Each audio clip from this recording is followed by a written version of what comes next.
What's going on, guys? Welcome back. And today I'm going to be breaking down the Mandalorian Season 2 trailer, which released this morning at around 10:30.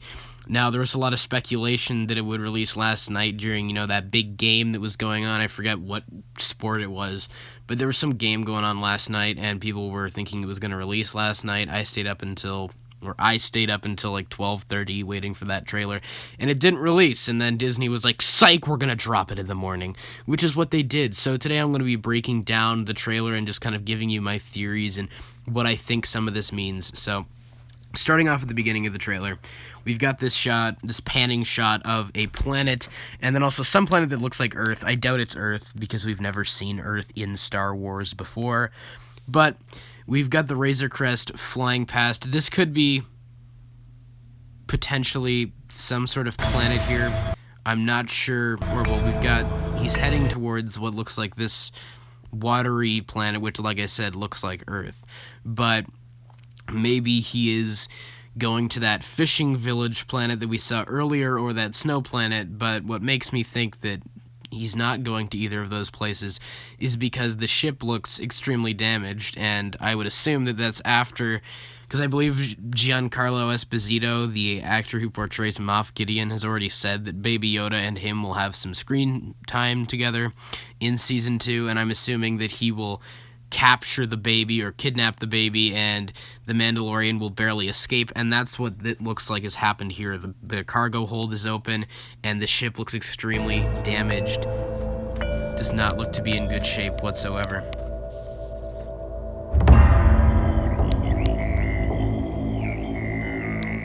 Show me the one whose safety deemed such destruction.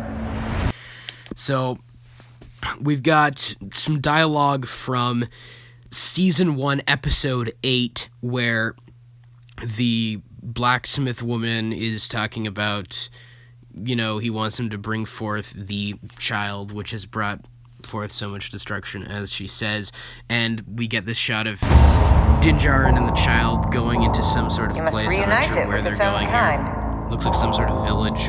Where? We've got a shot of a bantha and a Tusken Raider on his back, and a Razor Crest flying past Tatooine. Then we've got a shot of them heading towards this ice planet. Now, some people may assume it's Hoth, but here's the thing.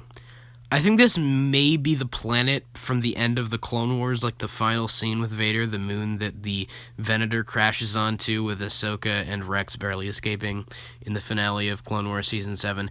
And I'll explain why. Because we know that planets' surfaces and the conditions of the planets can change over time, because it's been 30 years since the end of the Clone Wars, 35 years since the end of the Clone Wars, and the surface of the planet could have changed. It depends on what kind of year that they are on this planet, of course.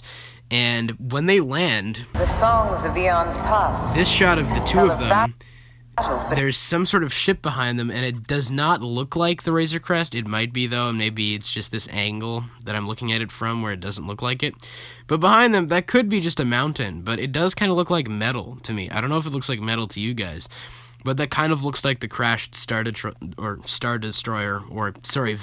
the crashed Venator that Vader was standing in front of at the end of the Clone Wars. So I don't know about you guys, but maybe they're going deeper into the past of the Jedi and the Clone Wars and stuff in this season. I'm not sure. This is just kind of spitballing random theories, but potentially this could be that same planet, and maybe they're investigating Mandalore the Great some sort of old and an ruins. order of And here's the interesting part. So as that character keeps speaking, something else that makes me think that is that planet is she does say in Mandalore the Great, the past history of the battles. songs of eons past tell of battles between Mandalore the Great. The songs of eons that have passed tell stories of Mandalore the Great fighting against a sorcerer race or whatever called Jedi, which she does say here in a minute. So they're here in this fishing And village, an order of sorcerers called Jedi. And there we are. That looks like Ahsoka Tano. I'm not sure if that is her. It's kind of a bad quality shot, sort of. but that does look like it could be Ahsoka. Now, I've seen some people saying, where are her horns? Like, where are her head tails? Well, number one, she's completely cloaked, and all we can see is her face. But we can't really see any markings and stuff, so... And it doesn't look like the shape of her head tails from underneath that hood. So... Sorry, I'm just getting some notifications here. But, potentially... we could be seeing Ahsoka right here.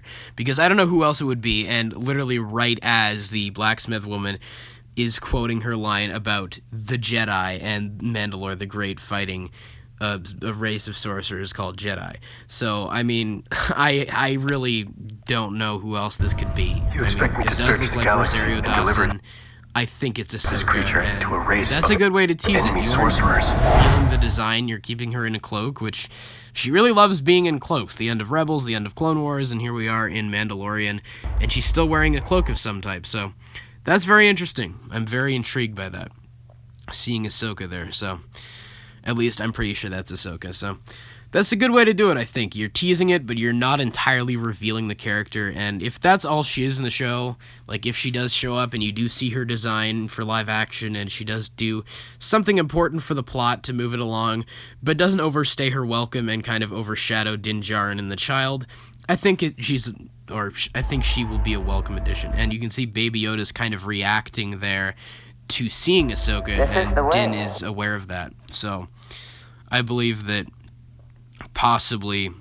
we are seeing Din maybe passing on the child to Ahsoka. Maybe this is the end of the series. Once again, we don't know. It's 8 episodes, just like season 1. This could be the end of the show. Maybe they're taking him here and he's going to pass him to Ahsoka. Maybe this is the end of season 2. I don't know. We don't know where these shots take place. So we see this shot of a boat, like a space boat, I guess you'd say. Of course, and this was a leaked image, I believe, last night. So you can see Din and the child on a boat going somewhere. And we can also see the Razor Crest alongside 2 X-Wings. Now, these might be the same X-Wings that he called in to help him smoke out his old bounty hunter buddy that betrayed him in Season 1, Episode 6. And I do believe that this is at a point in the show where, once again, the actor who portrayed Moff Gideon, Giancarlo Esposito, teased that he and the child would have screen time together. So I'm assuming that this is possibly after he has captured or kidnapped the child, and Din has called upon the help of some of his buddies in the New Republic, and they're going to help him try to steal back the child. This even looks like he's kind of upgraded the Razor Crest a little bit after it got damaged in that first shot that we saw in the trailer. So I'm going to assume this is towards the end of the season when he's going back to save the child, Gideon. I'm not sure, is that Mando there? Is that Din? I think that's Din Djarin on a speeder bike on Tatooine. And here's Grief Karga and Cara Dune back, and he looks older. He's got more white on his beard, so maybe a little bit of time has passed. I'm not sure if they're going for a time jump or not, but perhaps a little bit of time has passed, and maybe that's why he looks older. I'm assuming that Mando is back and reuniting with them. That's why they have a look of relief on their faces. Then we've got these new kind of folding TIE fighters that we saw in Season 1. This looks like Navarro again. And we see very briefly we hear very briefly and see some stormtroopers running down a hallway as we once again briefly hear that siren sound. So perhaps Moff Gideon has obtained a Star Destroyer, or there is some sort of Imperial base with the remnants of the Empire that are still around. As teased in Season 1, that the Empire is not completely gone. There's some sort of helipad here, and it looks like a bunch of scout troopers going after Din Djarin and the child. So I'm assuming that the Empire has built some sort of base. I'm not sure what planet this is. You know this is no place for a child. Now, I don't know about you guys, but that voice there that said, you know this is no place for a child, that sounded a little bit like Tamara Morrison. I'm not sure. Place for a child. I'm not sure because we see a couple shots here. We see Din on a mountain taking off on his jetpack, I assume trying to protect the child. And and we see him shooting some sort of light post. There's someone tied up, so he's possibly interrogating whoever that is. I'm not sure who that is there. But, is that Ahsoka? No, that's not Ahsoka. He's probably interrogating someone. Now he's shooting out the light post, so no one will be able to find him in the dark. Maybe I'm not really sure what's going on there. And once again, we see another shot of Din on that ice. Wherever I go, he goes. He says, wherever I go, he goes. So he's keeping the child close to him. And it looks like the Razor Crest on fire. This is probably before it was damaged at the beginning. Or maybe it's crashing. Maybe we're going to see the end of the Razor Crest in this season. I'm not sure. And it looks like we've got some Gamorreans or some Gamorreans fighting each other. So I've heard. So they make you think that this Cyclops guy is the guy who was talking earlier. Now, maybe, I don't know. It sounded a little bit different when the guy earlier said, this is no place for a child. So I believe that maybe that is Temuera Morrison, and maybe that's Boba Fett or Captain Rex. I'm not sure, because it's rumored that he will play both of them in this season. I really hope they don't overdo it with the cameos from these Clone Wars characters. But I think that's probably just this same guy, and he says, once again, wherever he goes, I go, and then the guy says, so I've heard, and then he gets his henchmen guys to cock their guns at Mando here and put their guns to his helmet, and he activates his whistling birds, which it looks like he has more of. It looks like he's upgraded his whistling birds and has more of them than he did in Season 1, because he used some in Season 1, Episode 3. So maybe he went back to Navarro and checked in with the blacksmith lady, and she forged him some new whistling birds. But Baby Yoda sees that he pulls these out, and he's just not having any of it, so he's just hiding in there. Which is a pretty funny gag. Then it cuts to black, and we hear some fighting going on. And he's just completely wasted all these guys who are trying to take him and the child out. This is the way. This is the way, and there you go. That's the end of the trailer. I really like the new... And it's streaming on October 30th, so just over a month. Getting pretty excited for this.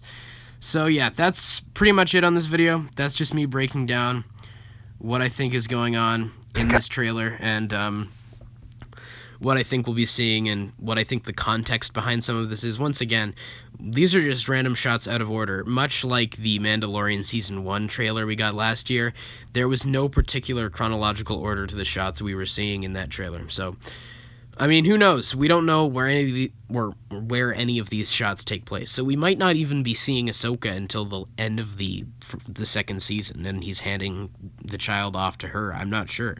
So we'll just have to wait and see. But looking forward to it, and that's just kind of me spitballing and discussing my thoughts and breaking down the Mandalorian Season 2 trailer. So, as always, please let me know all your thoughts in the comments below. And, of course, as always, I hope you guys have a great day. Take care.